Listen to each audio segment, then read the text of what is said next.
And we're live. Hooray! So, yeah, as usual, we have a tradition of technical difficulties, and we don't have sound. So I'm talking, and nobody's hearing that. Let me see.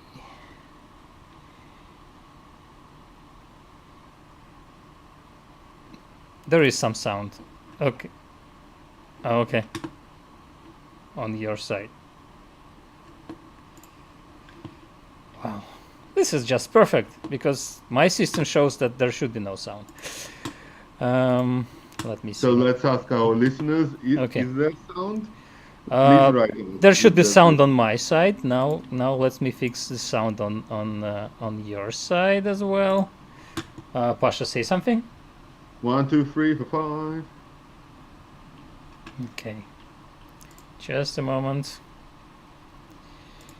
And now? Say something. I should say something. Sorry, I never know what to say when you ask for that. Nguyen Duke says it's okay. The sound is okay. At least on YouTube, so I assume it is. For some reason, it isn't going through the proper channel, but if it works, it works. Okay. If it works, it works. So, a bit hectic, as we do on iBookBinding live streams. That's our tradition. So today we have Mylyn McColl with us. Hi, Mylyn. Hi. We plan to have a live stream or talk or a podcast or whatever with Mylyn for a year and a half, I think, almost 2 years. I think we talked with you. We talked with you, I think, before the Society of Bookbinders seminar, or what was that? But a while ago. Anyway, but there are many reasons to have Mylyn with us today.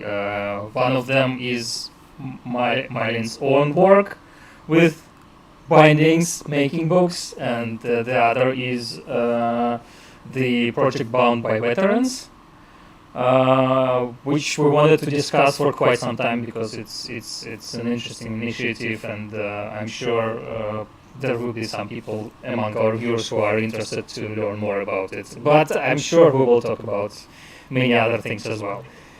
So, is it partially testing sound again? No, I'm looking at the feedback, and everything seems okay. All right. Yeah. So, that's the plan for today, and we'll see how it goes. And I understand that Mylyn has some objects to show us today, and yeah. So usually we start these sort of talks with a bit of background and introduction from the guest. So, how did you start making books? What led you to that, fate? And how did you become connected with the project Bound by Veterans? Because and what is its history? So, let's start with that, I guess. Cool, thank you. Well, firstly, thanks for having me. It's lovely and it's great what you guys do, sort of getting bookbinding out there to people. Yeah, so thank you. So a little bit about me. How I got into binding books was I was doing a degree in graphic design. And it became apparent in my first year that I was never going to be a graphic designer because it was all getting very digital and technical, and I liked making things by hand. So, and we did a short course in bookbinding. It was known as an elective, and I really fell in love with the idea of book construction and concept, and it really kind of blew my mind that it was a thing, that it was potentially a career. So I carried on with my degree, focused in a little bit with books. then randomly did an installation for my final piece.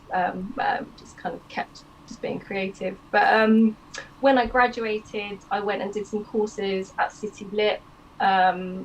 Did a sort of paper engineering and pop-up with Claire Bryant, who many of you will know. She's great. She does a lot of like cutout stuff. And while I was on the course, met another girl my age. I mean, this was like in 2004, so 20 odd years ago. And yeah, met a girl, Shelley, on my course, and she was working as a bookbinder, living the dream. And she invited me to come and meet her boss, who's the fabulous Cathy Robert, who French bookbinder, been living and working in London for a long time, had her own bindery, and she was really kind and let me come into the workshop space, and essentially offered me an apprenticeship. I mean, it wasn't called that. I was just making books, learning on the job, and earning very little money for like a day or two a week. And she really taught me a lot. So that's sort of how I got into it. And then I worked with Cathy for many years on and off, and ended up sort of working with her right up until about 5-6 years ago. So that's how I got into bookbinding. How I got into working with Bound by Veterans was I started teaching day workshops at Shepherd's. The then bindery manager, Matt, approached me and asked if I would be interested in running some workshops. So I did, and I still do that now. I do the occasional sort of one-day workshops at the lovely shop in Victoria. And then from that, Ali, who's the chair of Bound by Veterans, she asked if I would come and do some workshops, like the week-long workshops down at Bound by Veterans. So we've got some fantastic other binders that come and run our workshops. So we've got Kathy Abbott, Kate Holland, Derek Hood used to teach.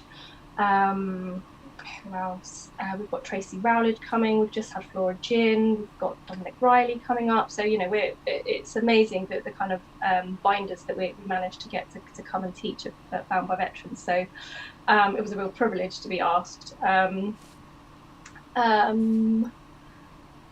for how long? Okay, now I see that there is no sound on my side. Oh.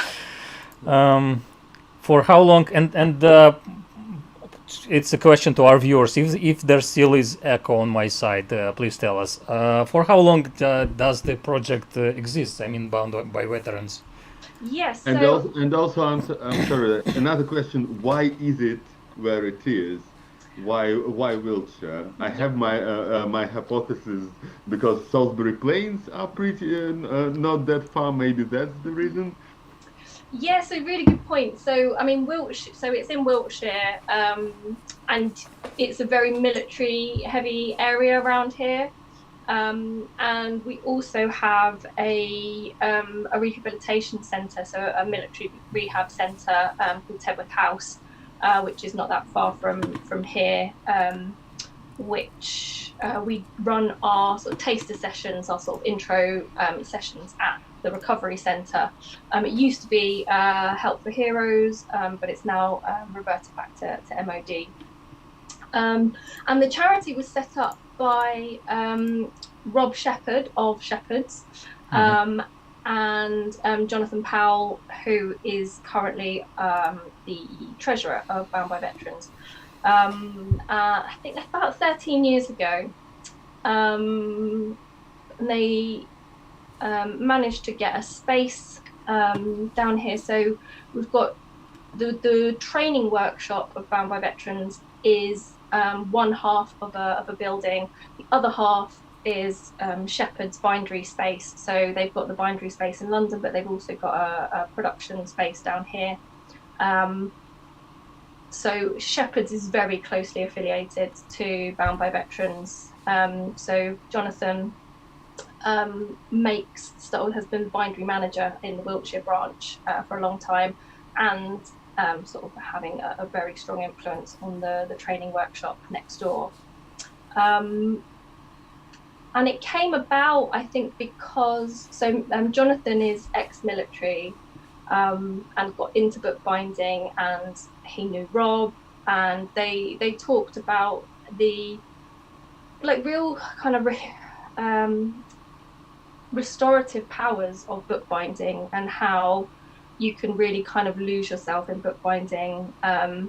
I think anybody that's ever done it, whether you've made like one little pamphlet stitch or, you're making fine bindings, you really lose yourself in the process, and what we really hear a lot from our veterans is, I haven't thought about all the stuff that's going on in my life at the moment. I've just spent the last few hours absorbed in the task, and it's been brilliant. And so, Rob and Jonathan really kind of picked up on that and created this charity where we could offer workshops to people that were being medically discharged from the military.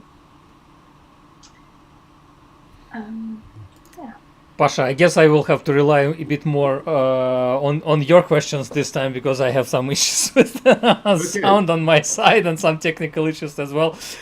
But yeah, I was wondering. So you named one function, therapeutic, of this kind of thing, but also just a few minutes ago you mentioned how you didn't know you could make a profession out of binding, and I compare what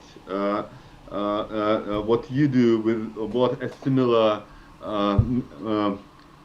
institution called, I think, Operation Nightingale. It's an archaeology-based recovery program for veterans, mostly around Salisbury Plains, which are both military plains and an archaeological paradise. And I know of several examples where people went through the program and then went on to become actual archaeologists with paid jobs and careers. Do you also have that kind of purpose? Yes, that's a really good point. Thank you. Yes, so we teach, so the workshops, I mentioned that we do the taster workshops at the recovery centres. So we do those in Tedworth House, which is nearby. We've got Voss, which is down in Southampton. And we also work with an organisation called Tribe up in Scotland. They're our three main outreach centres for the taster sessions. And then you can come to the workshop, do courses and work towards a City and Guilds qualification in bookbinding. And then, so the City and Guilds, it's a vocational qualification. So the idea is that you can sort of work through it to be able to then become a bookbinder. It can be a career change for people that are being medically discharged, don't know what they're going to be doing with their lives, and find a new vocation. And yeah, there is a couple of examples from that. So Wendy Lagden, who is our courses administrator, she is a bookbinder in her own right. She does commissions on restorations and new books, albums, the same sort of stuff that we all do. So she's gone through that process, done her level 3 in the City and Guilds, and is now a bookbinder. And we've also got Gilly is currently working on a kind of apprenticeship scheme with shepherds. So she came and did a workshop with us through a charity called Step Together, and again just sort of fell in love with it, and she is now working at Shepherds, being a bookbinder, which is something that 2-3 years ago she wouldn't have even contemplated, because she had no idea that it even existed. So yeah, that's a really good point. So as well as offering that respite, it's also creating a sort of outreach for people to understand that there are other options out there for you. How should we proceed? Should we ask you to show us some samples, examples, or what would you prefer to? Yes, I mean, as we're talking about the City and Guilds courses at the moment, I've got examples of the work that students would be creating, and then I've got a couple of images of people on the courses at the workshop space. So I don't know how things work, if you can do both of those screens at once, or if it's Yeah, easier if yeah. I put the second screen is large at the moment, and the screen showing you is a bit smaller. Okay, cool. Well, so this is our lovely Bound by Veterans aprons. So when you come to the workshop, you get to wear one of these lovely aprons. And under here, I've got. So this is what would be the. This one is what you would do on a taster session. So a taster would be a ready-made text block with all of the boards and the covering materials and the spine linings all pre-cut, so that you're just kind of having a couple of hours, have a go, make a book. You go home with a book that you've made, although it's been fairly kind of assisted because everything's kind of been pre-cut. If you get the bug, then you come to the training workshop down in Wiltshire and create over 5 days, working your way through making soft pamphlet stitch books, single section bindings with hard covers, with a quarter binding. You learn how to do a half binding, look at alternative stitching methods, and then you finish by making a full cloth multi-section book. So that's the kind of minimum that you do on the 5 days. So you kind of get a real good understanding of the principles and the fundamentals of bookbinding. If I can share my screen.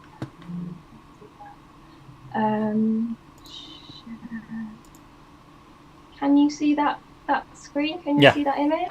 Yeah. So this is one of the guys in the training workshop. These are the books that I've just talked about. So that's what he made on that course. He's got the certificate there that he's completed it. And then Andrew did it, also made these sample sheets you can see next to his certificate, where so part of the course is, as well as the practical stuff that you make, you also to sort of pass the course criteria, you submit some additional work showing understanding of the binding process, materials used, costings, that sort of thing. So he's sort of done everything on the course there, completed all of the additional work. So that's sort of a 5-day course. This is Amy. This is actually from today. So this is a course that's been happening taught by the lovely Freya Scott, who you can just see in the background there. They've been doing marbling today, and then tomorrow they'll be making a book out of the marble paper that they made today. That's a fine pattern there. It's gorgeous, isn't it? Yeah. Yeah. So as well as the City and Guilds, so this is part of the City and Guilds, but it's an optional course of level 3. So there's the sort of core foundation stuff, and then there's also going into different other creative stuff. And that's somebody's work with their certificate that they've achieved after the few days. So that's a 5-day course. That's half of level 1. And then they go on to do a photo album and slipcase course. So we've got 2 different types of photo albums. Slipcase, so we're getting into box making and made end papers, different types of structure. So it's a nice kind of development on from the sort of very simple 5 days. So again, this is another 5-day course, and those 2 courses make up the level 1. And as part of our outreach as well, we offer those courses online. So you can come to the workshop in Wiltshire if you're able. Also for the charity, Wendy's done an amazing job of securing funding from various places so that we can also offer costs towards accommodation. So if veterans want to come to the course but they're not nearby, they can stay nearby, and that's also supported by the charity. But if that's not an option for whatever reason, we also provide these courses online. So the level 1 and most of the level 2 we offer online as well. So that kind of really helps to make it accessible for people. So I'll carry on a little bit with that just because that's the level 1, and then the level 2 is made up of more decorative stitches and sort of adhesive free bindings. So we've got the sort of classics of like a Coptic binding, Japanese stab bindings, long stitch, sort of hidden conservation, non-adhesive bindings. So that's another 5-day course, and this, there's lots of variations on the structures that kind of go into this. And then the second part of the level 2 is leather binding. So you get into making leather, either quarter bindings or half bindings, and just getting into kind of basic leather pairing skills. This is false raised bands rather than being laced onto boards. So it's a really nice kind of introduction to leather, where I'm just following on from your basic kind of case binding.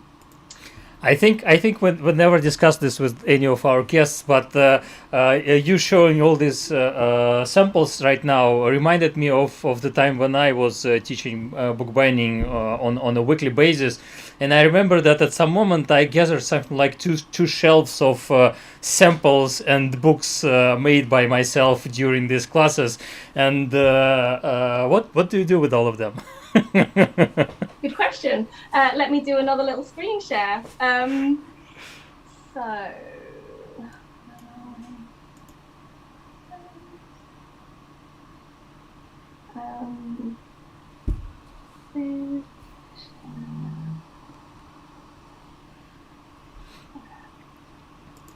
so can you see that? Yeah. Yep. Yeah, so this is Bound by Veterans stall at a local craft fair. So actually some of that is mine and some of that is Bound by Veterans, but so usually I would run a stall and then I'll also have Bound by Veterans there as well. So the books that are made by the tutors go on to be sold to generate income for the charity. And actually recently Kathy Abbott did a limp vellum binding for us, and she very kindly sort of put the book up for auction and raised some money for the charity that way. You might have seen that on Instagram. Is there any other way that people can support you? Maybe buy something online, or yeah. So we're in the process of upgrading the website at the moment, but there is there are a few bindings that are available. So the ones that are like this that are made as samples, we don't generally put those on the website, but we do have production days. Let me see if I can share another screen, where we make, well, the veterans, I don't get involved because I'm not technically a veteran. So the veterans make books that will then get sold at fairs on our website.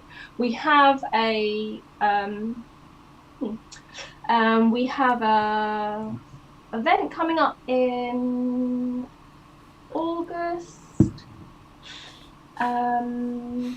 VJ Day celebrations, where there will be the sort of products that the veterans make will be available for sale on our date there, which is the 15th of August in the afternoon at our Wiltshire training workshop.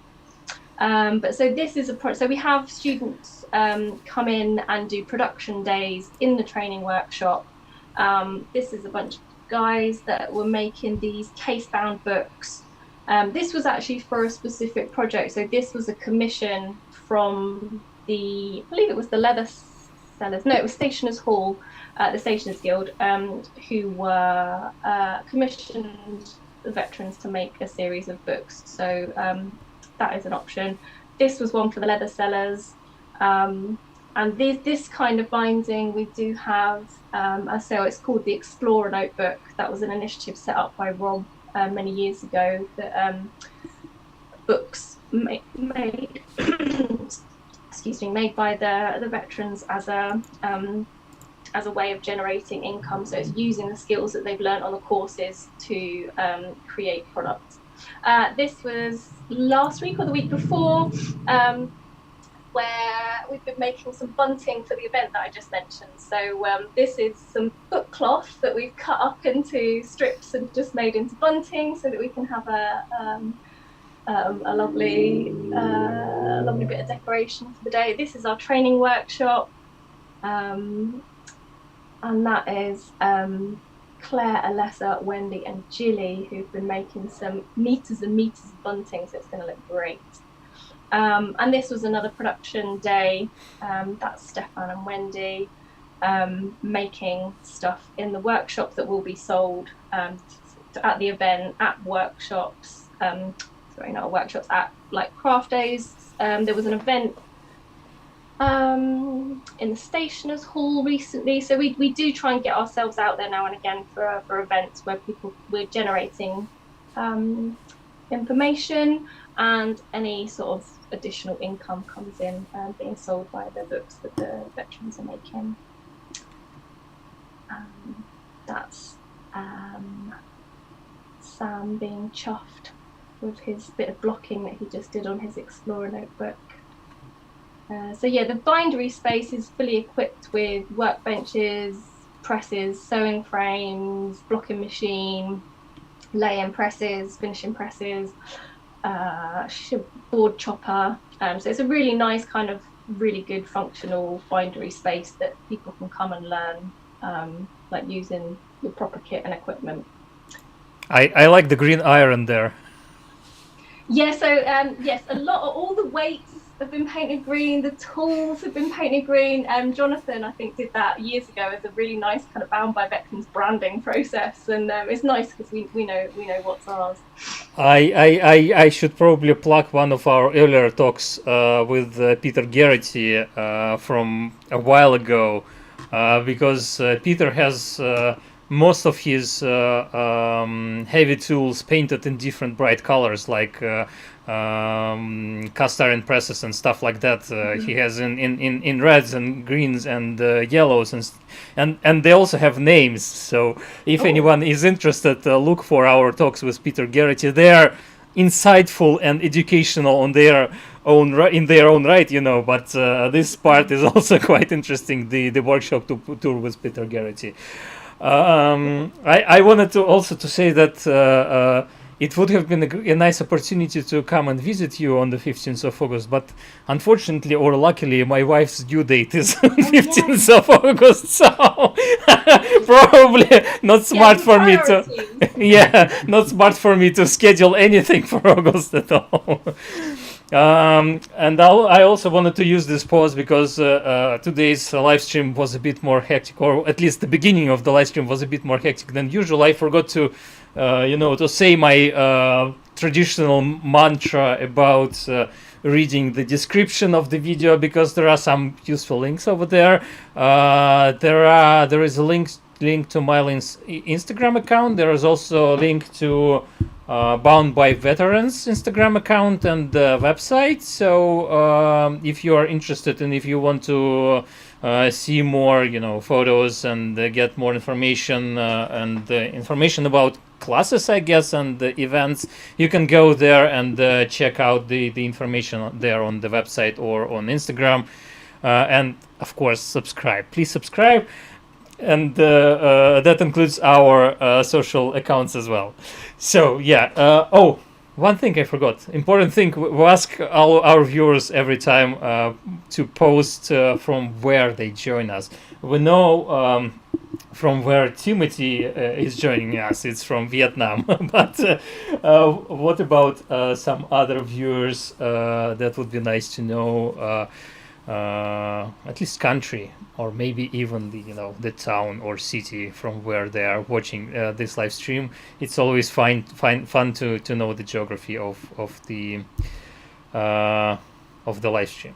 So sorry for that interruption. But, no, that's all good, and you're right. I love that when we're doing online stuff. It's like, where are people in the world? Yeah. Also, as you were just saying about sort of plugging the website and things, and while we're talking about the courses is just something to say that although the courses are bound by veterans, which are supported, so the charity supports the students that are coming from the veterans of background, they also run in conjunction with shepherds, so civilians can join the courses. So there's often a mix of civilians and veterans on a course. Sometimes they're purely veterans, sometimes there's that nice mix. And I think it's really nice as a kind of transition, especially for veterans that have been sort of lifelong military. It's quite scary to transition out of the military into Civvy Street. And to do something like this, where you've got a mix of people in small groups, where you realise that actually you can still have a bit of banter, and civilians aren't that scary, and also the other side of it is for civvies to kind of be with veterans and go like, oh, the military aren't that scary either. It's a nice kind of mix. I mean, the workshop space houses 8 students. So there's small groups, but enough to be able to kind of get a bit of banter, especially over like the 5-day courses, because you really start to kind of build up a nice rapport with the people that you're working with over those days. What's the average? Yeah, sorry. Sorry, and I understand it's also quite a nice place. Could you describe where it's all happening? Because when you Google it, you first find photos of the princes who opened the place. Yeah, so yes, so it's in a beautiful part of the world. I mean, I live just down the road. I moved here so that I could work with Bound by Veterans, and I feel really blessed that I live in a really beautiful part of the country and beautiful part of the world. It's in the Pewsey Vale, which is a very beautiful green place, and so a lot of people come and treat it as a kind of creative holiday. So the civilians that join, you come and you stay nearby, and it's a nice part of the world to come and just do something creative. And again, for veterans coming, it's a really nice kind of peaceful part of the world to come and have a bit of respite. And yes, you said about the royal connections. So yes, oh gosh, Princess Anne. Is that the right one? I'm going to get told off by Jonathan now. Awarded the City and Guilds certificates, the early City and Guilds certificates. Bear Grylls was our first patron. He was really keen on the project when we first started 13 years ago, came and really was keen on what we were doing. And I'm gonna just share another picture for some royal connection, because this week, or last week I should say,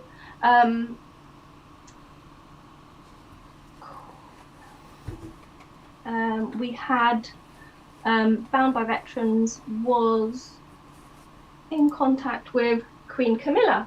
So this is Ali, who is our chair, and that's Jonathan, our treasurer and co-founder of the charity. They met Queen Camilla last week, as she was made an honorary freeman of the Stationers Guild, and the Stationers support Bound by Veterans quite closely. That they've been very generous over the years in supporting us, and both Ali and Jonathan are also members of the Stationers Guild, and they had the opportunity to talk to her and talk about the charity and what we do. So that was a really nice connection that's happened this week. That's quite impressive. Yeah. So that's nice. I'd like to read a couple of comments from YouTube, if I may. So from Timothy, we have Mylyn did a great work. I think about follow that that kind of support for our veterans in Vietnam in the future, which is already sounding great. So maybe this talk already has some, some consequences of that interesting, productive kind may happening in the future. So at least Timothy got started thinking about that. That's really nice.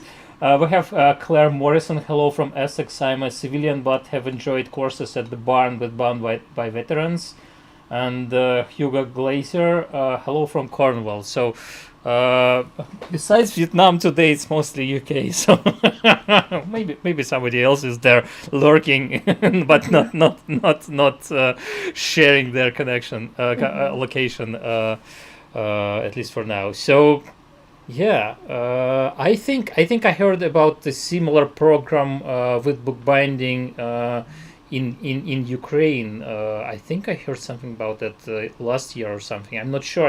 I don't have the details from top of my head, but I think there was something like that there. But yeah. Well, also I should say that. Obviously, we're quite localized at the moment, other than the fact that we do online workshops, which means that we can reach veterans all across the country, and we do have our outreach workshops, the taster workshops, up in Scotland as well. But Jonathan is sort of really keen to try and make this sort of us to be able to have outreach, so that we could have other bindery spaces or training workshop spaces around the UK that do what we do, so you have local instructors, or you have instructors come to visit a different location to be able to teach and share what Bound by Veterans does to a much wider scale. So that's something that we're hoping to do, and Jonathan's really trying to pioneer that at the moment. Also, one of the other things I've mentioned, Scotland and our tribe connection. We do online workshops that we've sort of labelled hybrid workshops, which involve me being put onto a large screen. Can we do that?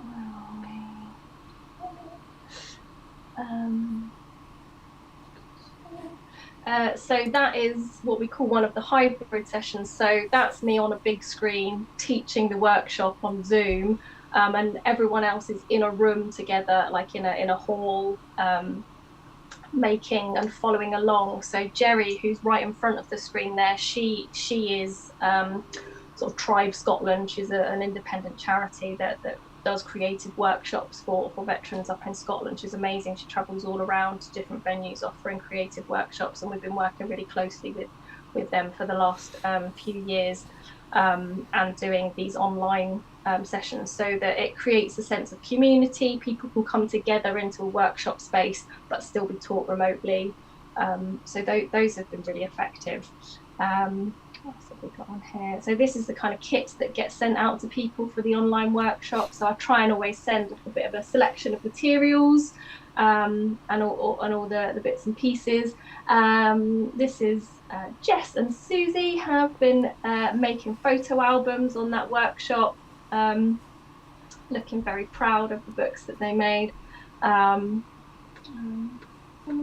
Some more kits. I see that you like bright colors in your bindings, or at least in bindings of your students. Yeah, so I try and share some colours where possible. So this was one of the leather binding workshops, where this was one where they're in their own homes, sent out pairing kit and all the materials for them to be able to make leather bindings. So try and make things as sort of accessible as possible with online workshops. But yes, I quite like bright colours, which is quite funny because I'm quite muted in my own general schemes. Like everything in my home space is quite muted and natural, and then when I bind books, I get really colourful. I have another comment on YouTube from John Morrison. Hello from Wiltshire. I've taken several courses at the barn from Mylyn, a very memorable experience, and where I first heard of Bound by Veterans.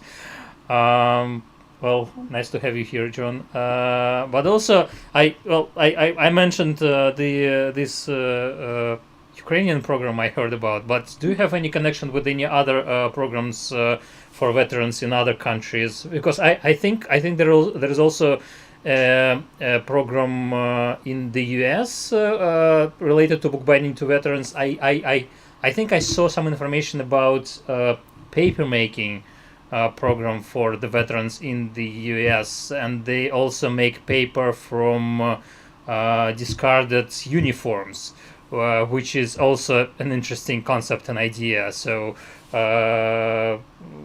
anything else? Do you know about anything? Yeah, do you have any maybe. connections?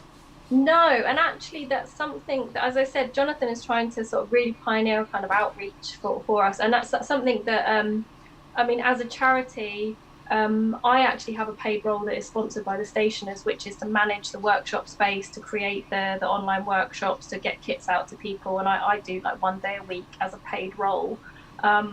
Everyone else that makes Bound by Veterans work is voluntary, so it's what we could really do with is like a marketing person or an outreach person that could really sort of, get what we're doing out there, learn about other projects around the country, the world that are doing similar things that we could sort of work with, and just to help to kind of grow this idea of getting bookbinding out there to people that need it. If anyone from among our viewers, current viewers or future viewers who will watch the recorded version of this talk would like to help offer their time and marketing experience, please contact Mylyn, and I'm sure you will have a lot of fun working on this project. Yeah. But it's great to hear that other things. I love the idea of reusing uniforms and like breaking them down to make rag paper and stuff. That's amazing. Yeah, and also this paper has quite amazing colors because of all greens and other shades. Yeah, amazing. Yeah. So. What do you have else? Also, Andy Dwelly, hello from Worthing, UK.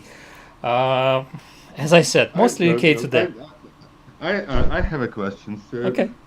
Apart from the bright colors, what would you say influences of your own style are in what you've shown us? Because I think the very prominent stitches are also very much your thing. Yeah. So so I really like decorative stitching. So yeah, for my own work, I love this course, the sort of long stitch decorative stitching. So I like doing things like this, which are, like different colored threads, different stitches, long stitches, exposed stitching, different things. I did one recently. There's a Coptic binding with recycled boards. This is an old drawer piece. But yeah, a bit of exposed stitching there. And recently, actually, Claire, who is online, I think she said hello earlier. She inspired me to do this. She contacted me with a photo and said, "Can we make this?" And I went, "Yeah, I'll figure it out." So making things where you've got like exposed stitches, making my own papers and things. So I mean, this one I was when I saw this type of stitching. I think the photo she sent me was from somebody on Instagram called Lincoln Page, I think. And when I saw the image of theirs, I thought it really reminded me of lace. And so I thought, well, I'll make some sort of lacy printed covers. Could you talk a bit more about it? How does it work? I mean, the stitching, it looks kind of complicated. I mean, it's basically a link stitch, like often known as like a French link stitch, but there's multiples of them. And then this one is the butterfly stitch, which I really like the butterfly stitch, and then these ones have got beads on them. So it's kind of a combination of a few different stitches all in one. Which And all of it is structural, not just decoration. Or is it both, or is it neither? yes, a good question. I mean, you could have many less stitches and it still be structurally sound. So some of them are a bit superfluous, I would say. You don't need them all, but they are all part of the structure. So they are all doing a So job. they're not on top, they actually go through the paper, so Yeah, they are so- structural, yeah. And also part of the structure is the tapes that it's been sewn onto. So these tapes come up and under. So that is part of the structure. Oh, I love it when you don't hide them, and Part of it, you know, it's part of Yeah. it. And yeah, so the stitching you can see all the way. Well, you can't because it's white on white. But yes, the sewing, all of it is part of it. It's part of the structure. Yeah. and the cover, I interrupted you when you started talking about the technique. Yeah, so this was, as I said, I was inspired by the idea that it looked like lace. So I was having a curry in our local Indian restaurant, and it came with a little doily underneath the onion bhaji, and I asked if I could take the doily, and he gave me a couple of extras, and I just used that as a kind of stencil to paint through, and just created a sort of lacy looking structure to it. This also reminds me of one of our talks with Mark Cockram when he explored with us some of his unconventional tools for making cover designs and stuff. Yeah, I mean, I learned with Mark for a long time. I did my first fine bindings with Mark Cockram. Actually, well, in tandem with Kathy Abbott. So actually, I learned with Kathy and Mark, who have got very different approaches to things, but they're both, superb, and their work is, technically incredible, but their approaches to design is very different. This kind of thing. I mean, as I said, I studied graphic design, so that kind of came with a sort of art background and trial and error. But Mark Cockram's approach to creating paper and design and things, that's had an influence on me, because I did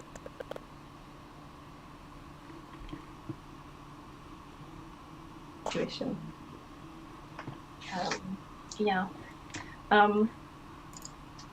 I suppose I could show you one of those. What's your preference? So you have a lot of experience with fine bindings, and you also have a lot of experience with what many bookbinders consider to be much simpler structures. What's your personal preference? A mixture, depends on the purpose. I mean, so primarily what I do at the moment is I teach.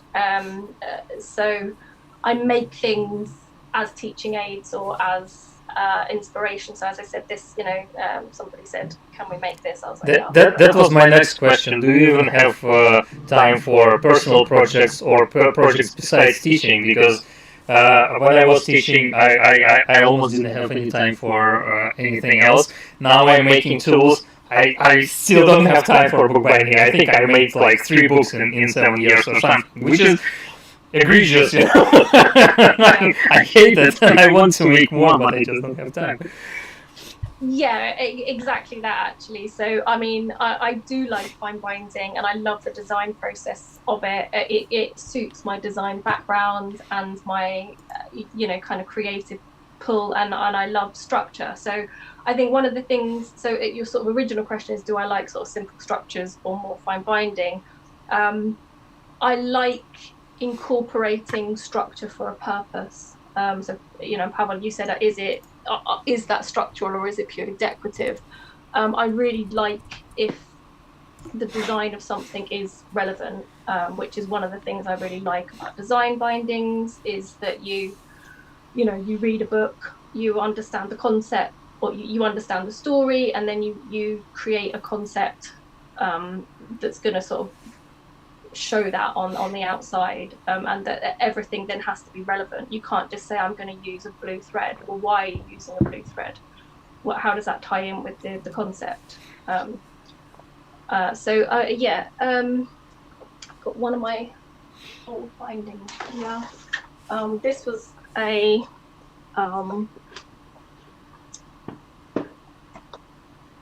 this is the Rubaiyat of Omar Khayyam. So anyone that's done a lot of the designer bookbinders bindings, this was one of the set books from years ago.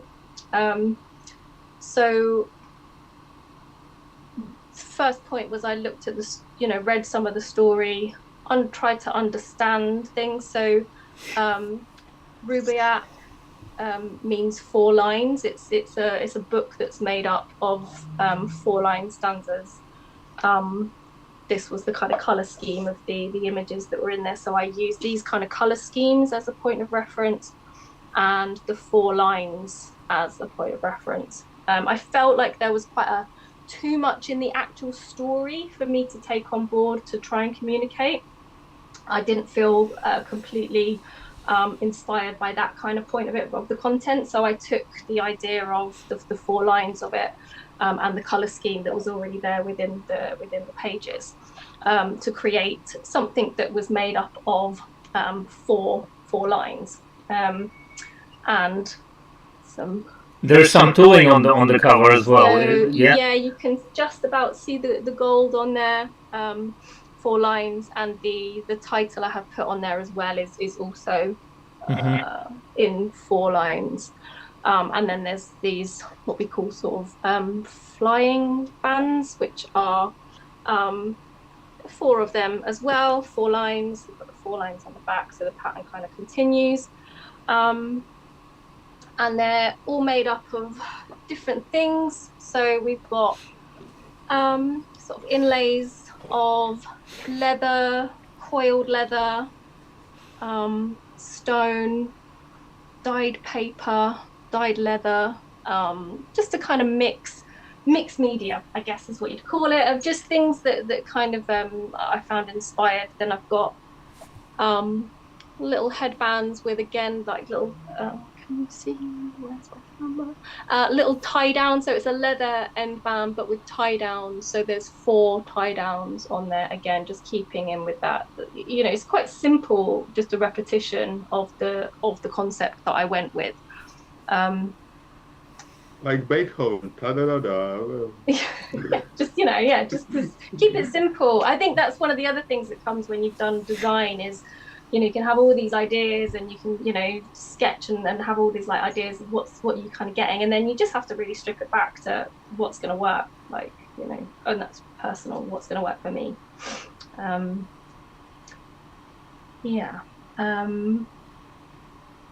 So where's the original question? Do I have time? No, I haven't made something like this for a really long time. Do I enjoy it? Yes. I do, and I love that idea of that concept being carried through, but I also really love the simple structures and how the structure is relevant to that design concept. You can just stitch a book and put a cover on it, but as I said, if you're thinking about the design, the structure should be part of that design as well, like why that structure. And I love teaching. Like I really kind of fell into it. As I said, it wasn't something that I went to. I was asked, and I love sharing. I love seeing people come from having done no bookbinding, and people sort of go, "Oh, I don't know, I'm not creative," and by the end of it, they've made this beautiful thing, and they've shown that they do have creativity, and I just love that people can come. And literally after a few hours, you go home with something that you've made that you're proud of, and that's functional, structurally sound, looks good. I love that. And I, as much as I kind of miss having the time to be a bit more creative within myself, I really enjoy the process of teaching, and I find that creative in its own way. how much variation do you have between the similar classes? Because that's something, at least from my experience, that's something I always try to do because I hate doing the same thing over and over again. So do you have any variety? Do you have any variety for people who decide to return to the same class? Do people return to the same class? How does it work with the Bound for Veterans? Bound by veterans? Yeah, so we have the kind of progression. So you have that where we were looking at the taster session through into the leather bound books. So there's kind of a nice progression that you can kind of keep going, come back and do what would that be, like 4 5-day courses, so kind of go, and then that's just level 1 and 2, plus there's the design course, which is a 3-day course where you look at color wheel, mark making, making your own paste papers, making a portfolio to house all the things that you've been looking at texture, 3-dimensional stuff. I mean, that's a set course for any City and Guilds creative course, but we gear it slightly more towards bookbinding. So there's that. But then when you get to level 3, that's made up of 13 modules, which includes gold finishing. As I mentioned earlier, we just had Flora Jin come and do gold finishing with a group of veterans and civvies. It was a nice mixed group. I mean, you know, learning from a legend there. So there's enough variety both for the students and for you. So you. Yeah. I think with my teaching, I try and keep things on my. I mean, there's a really kind of lazy part of me that finds teaching the same thing easy because it's less stressful and I don't have to think too hard, and it's, you know, I can just go, oh, I'm teaching secret Belgian binding again. That's good. I know this one.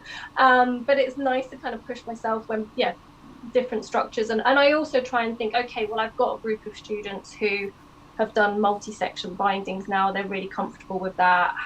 You know, how can I push people forward? So, you know, maybe we'll look into doing something like a Bradell binding that's a different structure with this one doesn't have it, with cloth jointed end papers and introducing a hollow, and, you know, kind of thinking about, well, different techniques that maybe they haven't done. Then can we talk about design, you know, rather than using paper that you've bought off the shelf, can we design our own paper and use that into our bindings? And I'm always surprised by students. I think, you know, when you teach something, you teach somebody a structure, you go away, do that, and then they come back and they've just done their own interpretation of, you know, they've used their own colours, or they've gone, you know, if I show people how to maybe do like a cutout window on something so that they could put a label in it, and they've gone away and then they've gone like, oh, I've made this like shape that I can then put a flower in, and,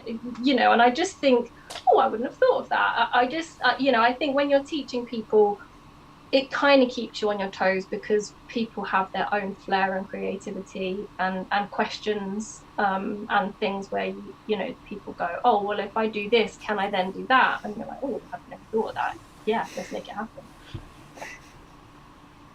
Yeah, that sounds great. I also wanted to ask, you mentioned this event on the 15th of August. Do you have anything else planned for this year? What's your usual routine? Do you have any standard events that, you know, happen every year? No, good question. I mean, we have the course calendar where we teach our workshops, and we have try and get some production days in where veterans are coming in and making stock for things. But no, we don't. I mean, actually, the event that we're having, the VJ Day celebrations on the 15th of August, is sort of the first time in a long time that we've had a kind of big event at the workshop. So there's going to be kind of open day where people can have bindery tours, so they get to see the kind of shepherd workshop space as a kind of functioning bindery. There's going to be demonstrations of binding. I'll be doing the art of the book, which is again a kind of Rob Shepherd initiative, which is like a printed imposition sheet that you fold down into a book. I'll be making those and talking through that. Then there's the chance to have a go at making a little pamphlet, and books made by the veterans will be on sale. Trying to sort of generate awareness and funds, but that's the first time we've done that on that kind of scale. Certainly since I've been there for the last 4 or 5 years. We should try and make it a regular thing. We should have days in our diary. Definitely. And this slightly connected or related question to that. If a person isn't yet sure if making books is something they would be interested in, can they just come for an open day, not necessarily open day, but come there to your studio and look around and check it out and figure out if they're interested, or they have to invest right from the start, and pay for a course or whatever? Yeah, good question. So for Bound by Veterans, we do the taster workshops, which we run at the recovery centres and the outreach centres, which is a really good kind of in.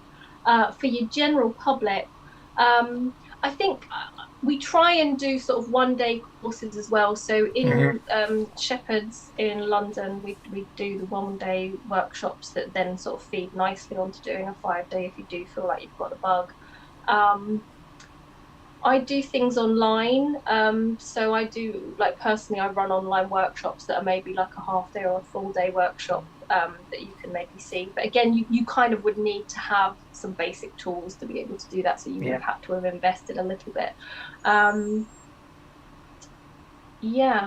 think that's a good point. I think for anybody, I mean, I went to a workshop, a demonstration at the British Library years ago where there was a really nice event that was just to come and have a look at somebody making a book in the British Library bindery, which was a really nice just way of kind of going, oh yeah, okay, I definitely want to be getting into this kind of thing. So yeah, it's a good point, because it is a big investment, like 5-day courses. If you're not sure, that is a big deal. So even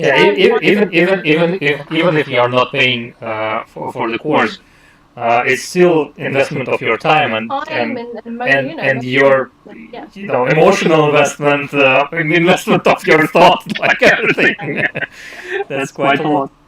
Yeah, so we try and do 1-day or 2-day workshops as well, so that there is an element of of that kind of introduction, so it doesn't feel too overwhelming to just kind of go like, oh gosh, I've signed up for something and I'm not sure about it. To be honest, I've never known anybody sign up to any kind of bookbinding workshop and go, this is rubbish. Even if you don't do it again, you still enjoy yourself and you still, make something that you're proud of at the end of it. I had a student, and I was a bit younger, like 7 years younger or something like that. So what was it? I don't know, 34, 35. Something like that. And I had a student, he was a much older man. I think he was in his 60s or something like that. And he didn't want to follow a single recommendation I gave him. And he was like, he was cutting cardboard, and I was like, do not put your knife straight like 90 degrees to the surface of the table, and do not push too hard on it, and put it at a sharp angle to the table, and make several small cuts, soft cuts, and it will be much better. And he knew better, because of course he knew better than this youngster who doesn't know anything, and he didn't like the course. What can I say? but then also I should probably say that I enjoyed. At some moment my path probably had some similarities, because I didn't choose to be teaching bookbinding. I was asked to do that, and I was asked by a couple of fellow photographers who wanted to make photo books, and it started like with a single course, and then there were 10 of them or something like that. And then I was invited to teach kids, and I was afraid to teach kids. Like, I don't know, I was scared that. And then I started teaching them and found out that kids are so much better than adults in learning and listening and trying new things and whatever. So that was the most enjoyable time of my life, I guess, teaching kids for almost a year on Sunday courses. So, yeah. I do a bit of an organisation called Creative Dimensions, which teaches 17 to 19-year-olds who are, just coming to the, A-levels and thinking about approaching university and just giving them career options. So they do bookbinding, which we hold at Shepherd's. They can do like stonemasonry, jewelry, silversmithing, leather work. It's a really nice organisation to give young people that opportunity to kind of create and yeah, you're right. They do often just take instruction a bit more clearly because they're like, well, the teacher told me, rather than like some people that have not had to take instruction for a long time. It's have opinions. Yeah. I assume military and ex-military have less of a problem taking instructions and doing what they're told. Yeah, and actually sometimes it can be quite interesting because some people are quite institutionalized and they are used to having been told. So you do have to, you can't just say, oh, just do what you like. You go with the flow, be creative. Like, we've learned a structure, now you can just kind of play with it. Some people actually really do just kind of like, but tell me what do I need to do next? Yeah.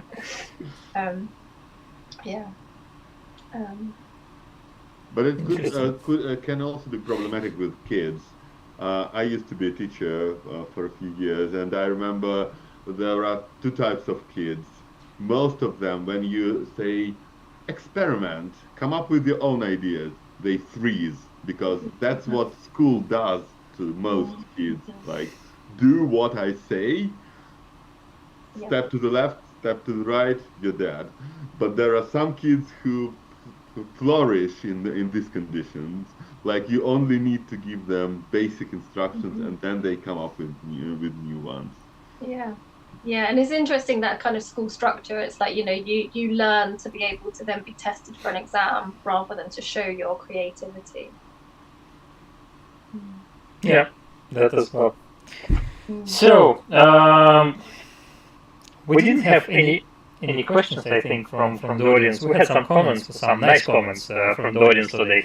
But this is probably your last call. If you have any questions to Mylyn, please post them in the comments under the video.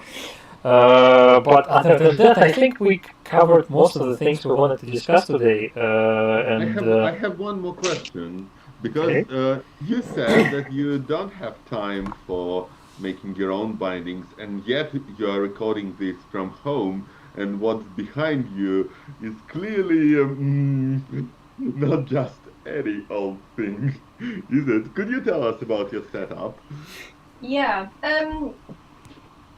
So yeah, I've got. I'm very lucky to have this beautiful piece of kit, which is an Olive and Oak, a Jim Oliver pygmy press. Which has the kind of French single wheel. It's got backing boards, got a plough. It's a beautiful piece of kit. So, and then I've got my little nipping press at the back. So I do a lot of restoration. So I do commissions for albums and things. And so this does get used. It's not just ornamental. So when I'm doing my repairs, restorations, things like that gets used. I also do a lot of like box restoration and things. I've sort of in the last couple of years got a bit repair shop where I do like restoring old leather boxes and things like that, or like relining the insides of boxes, or we should get to the topic a bit earlier because we love to discuss boxes on our live streams and quite often, once again returning to our talk with Peter Garrity, we were like, oh, so what? And Peter often makes quite elaborate and very interesting designs for his bindings, and then I was like, so what's your attitude toward boxes? And he was like, well, boxes as a functional element, it just has to protect the book, So I wouldn't put my words into his mouth, but the general idea was like, I don't care much about boxes. They have to protect the book, but that's it. But sometimes you find a bookbinder who is like, well, a box is an object of its own. It has its own life, so it has to tell a story or part of the story. So I guess you're the second type of a bookbinder, or not? Yeah. So here's a box I made earlier, as it were. So this is my box to house my Japanese screw punch. So because it's a Japanese screw punch, I've gone with a Japanese design, Japanese color scheme. Why would you not? It's it's got to follow the content.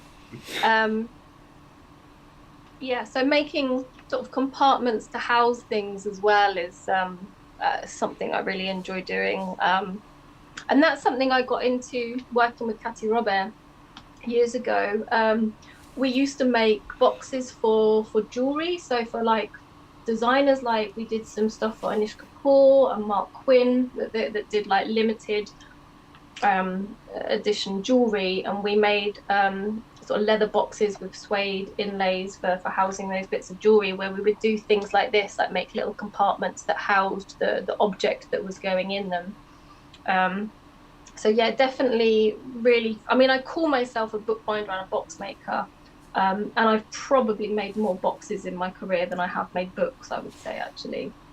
Even if you can account for teaching? Maybe not. Maybe not. Although, I mean, I do teach a lot of box making. So, what with slipcases, magnetic box closures, clamshell boxes, inserts, lift off lid boxes. Yeah, so I do teach quite a lot of box making as well because I love it, and it's I love the structure. I love that they have to be perfect. Like, you can't make a box that isn't perfect. It just won't function. There's no point. So I love that. And then so I've started getting into this box repair. I haven't got anything handy.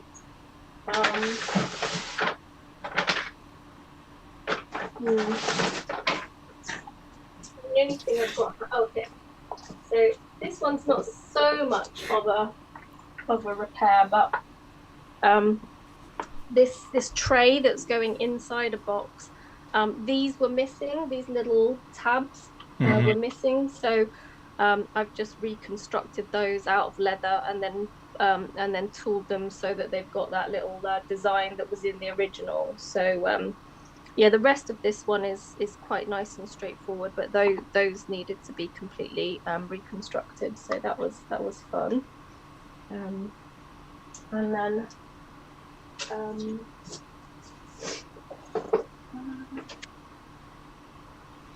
it seems that I just can't stop returning to Peter Garrity during this video. And unfortunately, he probably wouldn't see it because he usually isn't using social media and stuff. But when I was studying at the American Academy of Bookbinding like 10 years ago, I attended his class on boxmaking. And we made some quite interesting. So we made some standard shaped boxes, but he also taught us to make round boxes and oddly shaped boxes with absolutely different profiles, and that was great experience for, well, if anyone is interested, besides Mylyn teaching box making. Different structures is amazing. This one is just so it's not box construction, but it's repair. You can see that this just has a leather covered box, and this is missing. So I will be in putting new leather on here and then tooling it to fit in with. Is it blind tooling or what So is this it? is blind, and then on the back we have gold. Okay. Okay. Yeah, gold. So I will sort of fill all of that in, and this has just been re-dyed as well. It had already like faded down, so I've matched it to what you could see on the inside. So That's gonna take a while. yeah, I mean, we'll get there. But I like the challenge.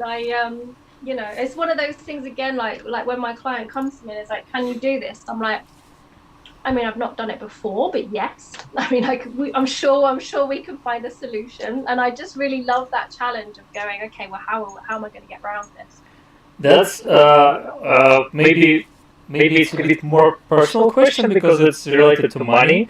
But I did a bit of book restoration myself while I was still working as a bookbinder 10 years ago and earlier, and I so much prefer the straightforward bookbinding projects because you can estimate the prices and the expenses much more easily compared to book restoration and repair projects. And I once had to repair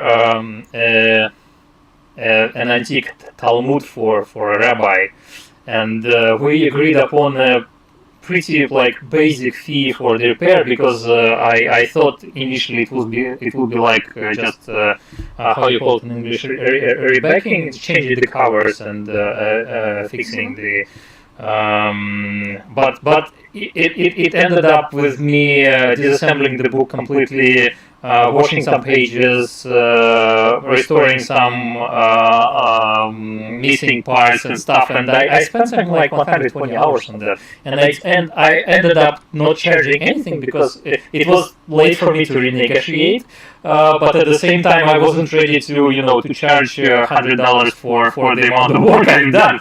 So how is it for you with negotiating the price and estimating the price? Because I know for sure that for many bookbinders and many artisans in general, it's a contentious point. It's an issue. Yeah, definitely, and I think it is really hard. And I think when I do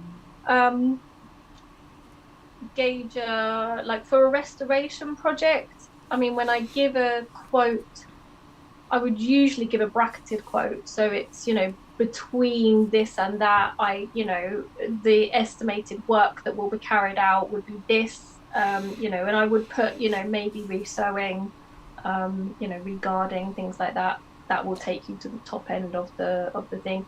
And I always say to people, it's really hard to give an estimate until you've handled a book. And once you start taking the covers off, looking and getting into the real crux of it, then as you said, that can really throw up things. So I would generally do a kind of bracketed cost to be like, it will be somewhere between this and this, depending on the work that actually needs to happen.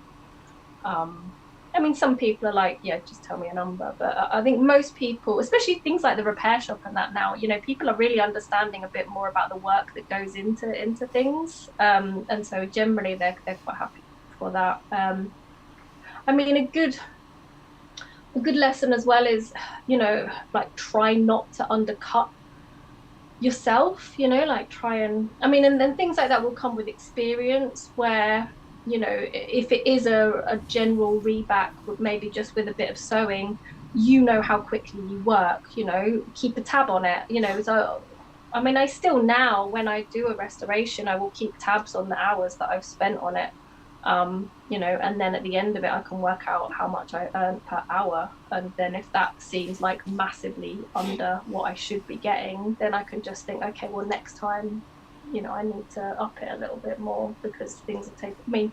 Now I've got an idea of what that's going to be, but it is good to just keep tabs on it and just think, well, how long do these things take? What's a comfortable hourly rate that I hope to be earning as a craftsperson? And it is tricky when you're an individual. So I work from home. My studio space is in my home. So my overheads are different to if I was a commercial bindery. And I had Ali Strachan, who is our chair at Bound by Veterans. She's also the MD of Shepherds. And you know, she gave me some really good advice about, you know, please don't undercut the industry. You know, like, just because you can do it a bit cheaper because you've got less overheads, if you make it really cheap, it kind of undermines the work that we do. And you know, what we do is important. So don't try, you know, please don't undercut the commercial side of it, because it's important that what we do is recognized as a skill, which was, you know, really, really good point. That's a very traditional guild point of view, not to fix from the top, but from the bottom. You should do work that is at least this good, like minimum standard, and it should also cost at least this. Yeah. That's interesting, but it's not formalized in any way, as far as I understand. No. So like, you should measure yourself against colleagues of a similar. Yeah, I think it works on a personal level.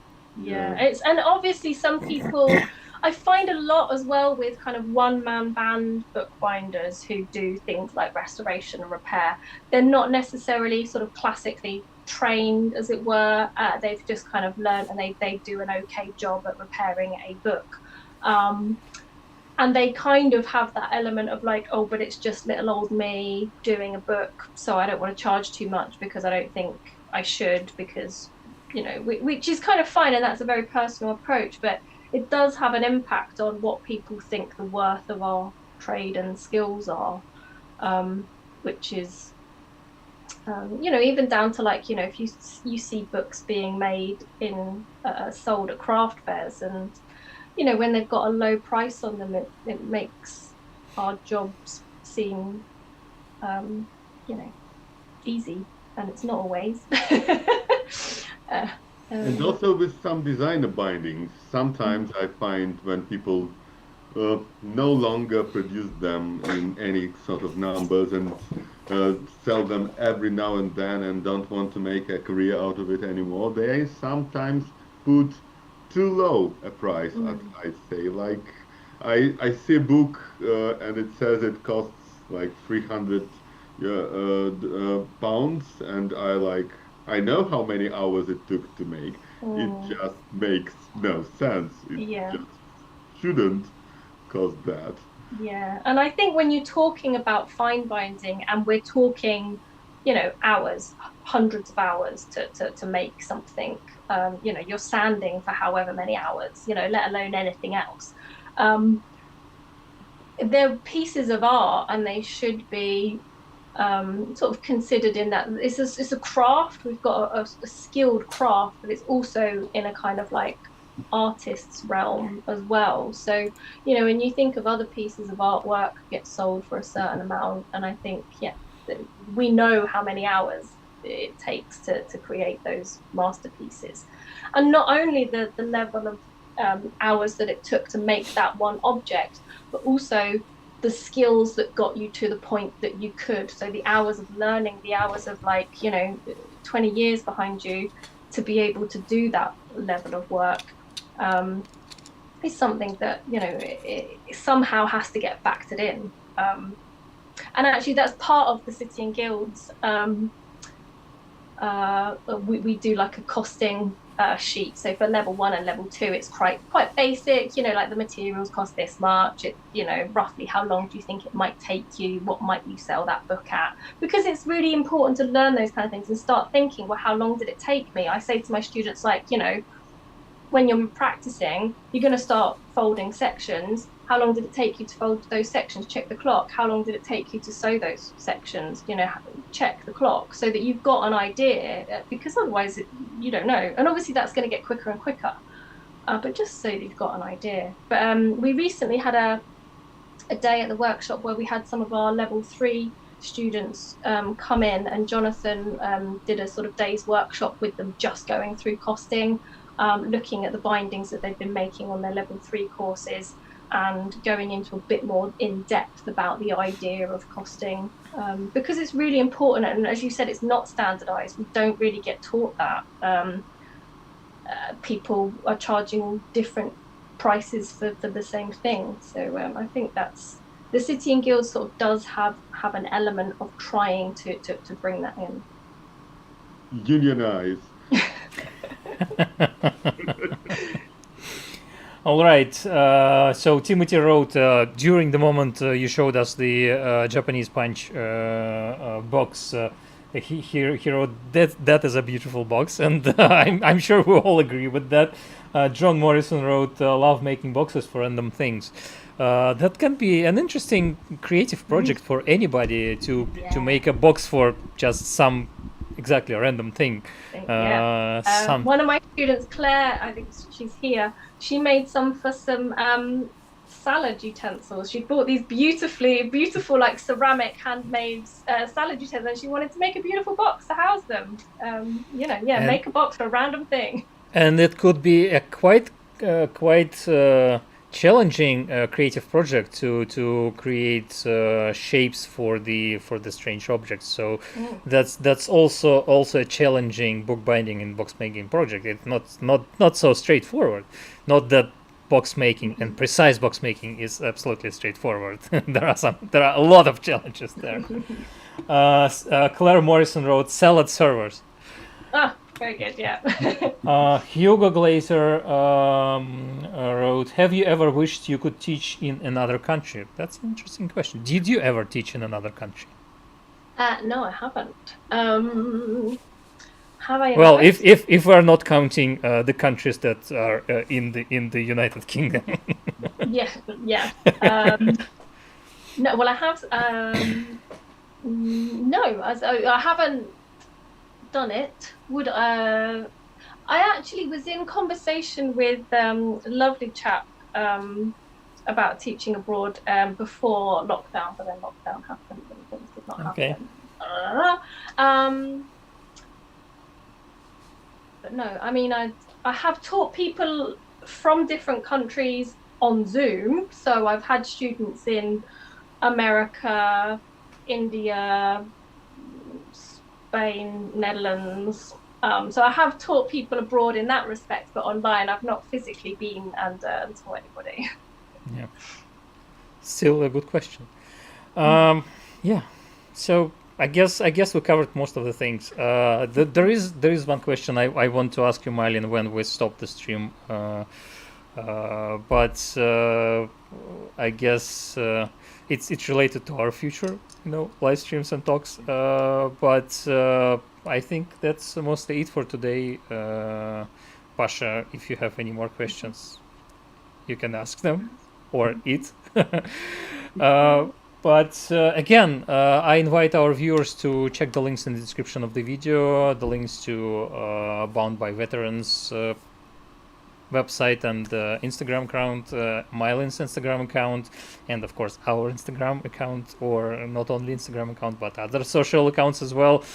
I was not that active on Instagram recently because, well, a lot of other stuff is happening, and that's probably a good moment also to mention that I'll be closing my retail shop for a few months because of my parental leave, paternal leave, whatever you call it. But there are some places where you can buy iBookBinding tools during this period. There are some places in Europe, and hopefully in a few weeks or probably weeks, Hewitt's will have some of my tools to offer everybody in the United Kingdom, and maybe not only. We'll see. I'm looking for more connections, but that's it for now. Maybe I will have a partner in the US as well, so that may be interesting for some.